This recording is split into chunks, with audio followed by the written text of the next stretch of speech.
Welcome back to Take Two, presented by LeftRightPolitics.com, a discussion of the times, current events, and politics. I'm joined as always by Adam Matlack and Mike Pomerantz. Today, my question is: should we believe all women? All right. This one is on my mind because of Tara Reade. And I thought for a little while that Tara Reade had kind of gone away from the press. The Megyn Kelly interview was not a great choice by her because no one can see it. I guess there's copyright control on the content. But I like zooming back to explore one of the core issues, which is where, as far as the political race goes, the leverage point seems to exist. In other words, the argument against the left, my position, the argument against me in this case is that you said believe all women, or believe women, and I guess there's some concern about what the all does in there, but you said believe all women with Kavanaugh, but now that it's Biden, it's believe some women, or believe all women, just not Tara Reade. Let me, as a former lawyer, help explain what believe all women means, because some on the right, they want to take the idea and say, you idiots on the left, when you said believe all women, you meant that they are always right, that they're always telling the truth, and therefore you don't need to conduct any factual inquiry. Once a woman claims to have been assaulted, that's the end of the inquiry, because you people on the left said believe women. So we're just doing what you said. Tara Reade, we believe her. End of story. No sane person would think that that's what believe women means. It is something in the law that we call a presumption. The starting point, because, and we talked about this before, there is a statistical dominance of women who are not making up their allegations, who are telling the truth about what happened to them. And I don't know if Tara Reade is telling the truth or not, but the starting point has to be believe all women. And then you see if the presumption can be undone, because the reporting has such a historical accuracy associated with it. So it doesn't change reality, which is what people on the right want to say. It doesn't matter what happened. If you idiots want to say believe women, then you have to believe them, whether what they say is true or not, whether what they allege really happened or not, because a woman opened her mouth and said it, it is true. That's the corner you painted yourself into, Joe Biden. I can't understand where that kind of insane thinking comes from. I realize that the concept of a presumption may be particularly, more for a lawyer who deals with that kind of thing every day, but it doesn't saying believe women doesn't change reality. Reality is still reality. As much as some of my friends on the right want to say it's not, reality is still reality. So I hope that we can get past this misunderstanding of what believe women or believe all women actually means. Okay, there's two core problems here. The first one is the fact that there's an application issue, like when they're saying, okay, let's talk about what we're going to apply this to. And I think this has been weaponized. We're there. The whole spectrum of politicalization has been weaponized. All these things are kind of like, it's gotten out of hand and it's only going to get worse. The presumption, in my opinion, shouldn't fall to the accuser. It should fall to the one who's been accused, the presumption of innocence. The one that has something on the line here is not Tara Reade, it's Biden. Biden should get the presumption of innocence, just like Kavanaugh should have. I mean, the 30-year-old allegations and nobody can talk about anything. I mean, there's two parts of this. That one, the fact that I think you should apply the innocence. The presumption should go to the person who's being accused, first of all. The second portion, because I thought evidence mattered. I thought we were evidence-based society. I thought it mattered. I get that we're more of a feelings-based society now, where it's just like however we feel, and I feel like this or whatever. Okay, but in my opinion, it should be based off the evidence. Secondly, here though, is you go down this line of general weaponization of what's happened to Kavanaugh. I mean, look, what happened to Kavanaugh in my opinion, was no short of like just really, really bad reporting by a whole lot of people, and kind of like a pure political play by the left because they were pissed off about Obama's seat in the Merrick John, whatever guy's name was. I don't know the dude's name. Merrick Garland. Garland, or whatever his name was. It doesn't matter. He's not the SCOTUS anymore. He never was, and they're all pissed. They're still pissed about it. And Gorsuch got his seat, and then this came up, an opportunity came, and then of course all the Democrats running for Congress or for president. You've got the I am Spartacus moment by Booker. Everybody's trying to pile on in today's politics. It was hilarious. I mean, it really was this kind of perfect storm situation of really bad reporting and so little evidence. And yet we're going to hop to all these things and apply X over here and Y over there. It really just comes down to this. I think even in this case, people need to step back, and when somebody's accused of something, they should wait for the evidence to more information. I need more information. Almost all the time when somebody says, "Oh, have you seen this? What do you think of that?" and they ask me, and it's early, I'm like, I have no idea. I think we need a lot. I need to know a lot more about this to understand the dynamics here. And there was people, and it's not the left collectively, but there was people who were like, who before Biden commented on it, before Biden came out and said anything on it, even addressed it at all, were like, you know what? I understand that I was a part of the Me Too movement or whatever and supporting these things, but I'm voting for Biden, and here's why. And it's like, all right, wait a sec. Like, why wouldn't you at least say, I'm going to step back and not make this political and say, I actually care about this movement as a feminist. And to me, I think that's one of the biggest breaks here is like not waiting for the evidence, not waiting for people to even comment and making your decision anyhow. Evidence and facts and reality should all be in the same category. They should all go into the same container. Sure. The confusion that I may have just caused was by saying that this idea, the presumption, comes from legal parlance.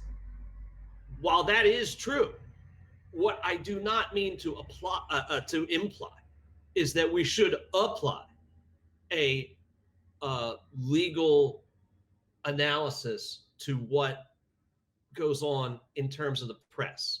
This idea that any accusation requires quote unquote due process. In other words, this was Trump's favorite thing during impeachment. I get no due process. I get no due process. Like he had been arrested. Like he was being held up against a police car with his arms behind his back, getting the crap beaten out of him like he was some small-time drug dealer in Camden, New Jersey. No due process. Those people used to call my office daily asking to sue the cops because they didn't get due process. Okay, when we talk about these major political narratives, we can't apply the same rules of due process for how we engage with these stories. Without question, that drug dealer in Camden or Joe Biden or Brett Kavanaugh, no matter what I think of any of those dudes, if there is a criminal process that's going forward, those individuals are innocent until proven guilty, okay? And the Me Too movement does not seek to upend that from the standpoint of legal prosecution. However, we live in a world where for generations, men have swept this shit under the carpet. And it is to the point where nobody will even open their mouths. The culture of fear, the culture of domination has prevailed. It's rape culture. And that is what the Me Too movement seeks to upend, put a stop to, and hopefully destroy forever. And I realize we're not there yet. But I'll say this on the record. If Biden did the things that he's accused of all the way back then, he should drop out. And if I knew with any degree of certainty that he had done them, I wouldn't vote for him. End of story. These are reprehensible. It was unacceptable in the 80s. If he did it then, it's unacceptable now. You can't do this stuff. You should be in jail if you do this stuff. The president has admitted to doing it. He should be in jail if that's what happened. The problem is that we're often left, not in terms of a legal process, but in terms of just sitting here trying to figure out who the F we're going to vote for. We're often left with kind of an even scale. And that is where I look to the past and I look to the quantum of evidence and I say, what has happened in the past? Do people come forward with these allegations? Do people make these allegations willy-nilly? Do they make them for money, or do they say what actually happened? Now, with Tara Reade, I don't know. I would like more information. And you could say, well, there's a conspiracy to suppress it. But she had a chance to go on Chris Wallace, and she chose not to. She buried herself with Megyn Kelly. And if you look online for those clips to try and get a feel for her story, for her credibility, you can't find them. That's weird, yeah. Okay, so if I can see her tell her story, I might feel differently. But she's hiding, which I understand. I mean, a lot of people who have been victims don't want to come forward. And maybe she's one. I don't know what's going on, but I don't have enough information to change my vote at this point. And it's the media's responsibility.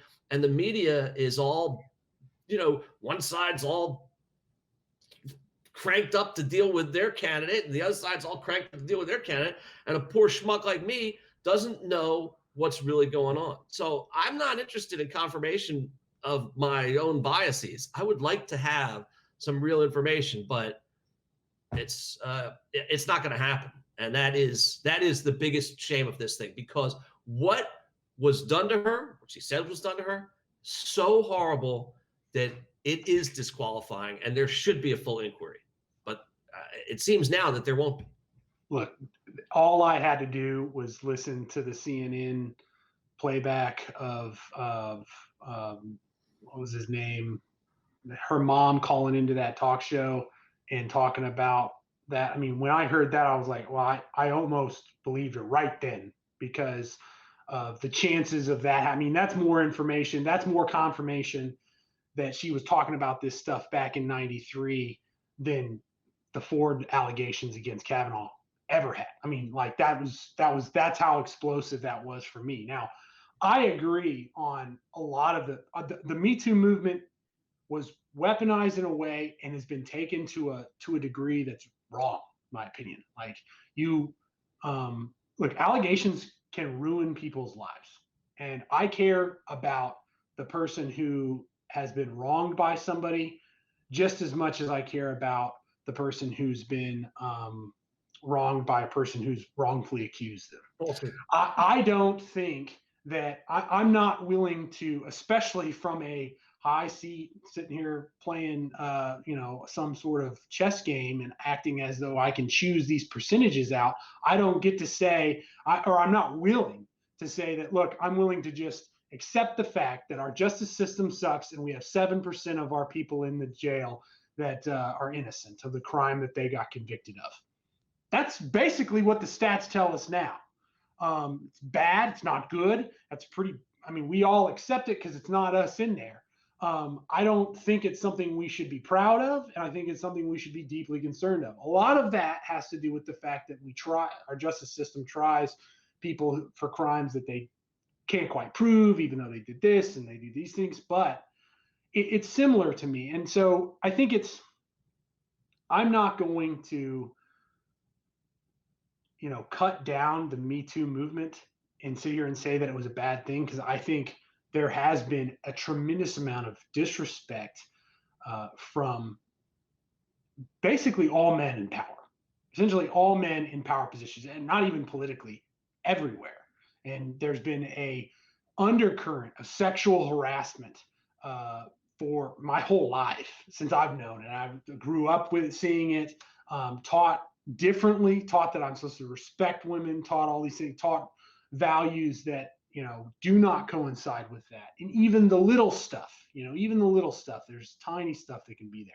And I agree with trying to eradicate that, but I'm not willing to try to eradicate that by just going so far over the line that it costs people's political futures, personal futures, all these things. I'm not willing to do that. We need to take each case for as it is, each case, and we should listen to people, and that's fine. I mean, look, personally, I've been accused of things.